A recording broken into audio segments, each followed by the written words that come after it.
বিশ্ব মোড়ল খ্যাত যুক্তরাষ্ট্র, যার আধিপত্যের নামডাক বাচ্চা থেকে বুড়ো কারোরই অজানা নয়। তবে এবার সেই পাহাড় সমান অহংকারের পতনের বোধহয় খুব বেশি দেরি নেই। মধ্যপ্রাচ্যে চোখ রেখে যুক্তরাষ্ট্র যেন নিজের পায়ে নিজেই কুড়াল মেরেছে, আর ইরান সেই চোখটাকেই যেন পুড়িয়ে দিচ্ছে। কোনোভাবেই ইরানকে বাগে আনতে না পেরে এবার এশিয়ায় এসে ইরানেরই আরেক কৌশলগত মিত্র যুক্তরাষ্ট্রের তেমন বনিবনা নেই এমন এক রাষ্ট্রের কাছে হাত পাততে যাবে যুক্তরাষ্ট্র।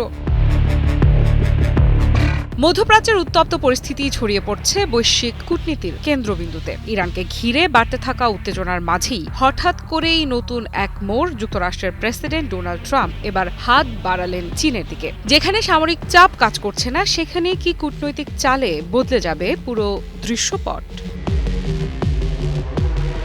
ট্রাম্প জানিয়েছেন, ইরান সংকট সমাধানে চীন আরও বড় ভূমিকা রাখতে পারে। সরাসরি সমালোচনা না করলেও তার বক্তব্যে ছিল এক ধরনের চাপ। বেইজিং চাইলে আরও সক্রিয় হতে পারত, অর্থাৎ বার্তাটা পরিষ্কার, এখন সময় চীনের সামনে আসার। কিন্তু চীন কেন?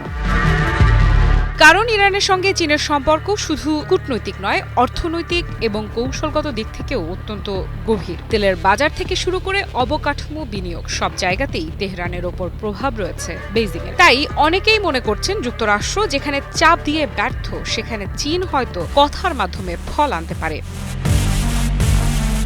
এই প্রেক্ষাপটে সবচেয়ে গুরুত্বপূর্ণ হয়ে উঠেছে আগামী 14 মে। ওই দিন বেইজিংয়ে মুখোমুখি বসার কথা রয়েছে ট্রাম্প এবং চীনা প্রেসিডেন্ট শি জিনপিং এর সঙ্গে। বিশ্লেষকদের মতে এই বৈঠক শুধু আনুষ্ঠানিক নয়, বরং এটি হতে পারে ইরান ইস্যুর টার্নিং পয়েন্ট।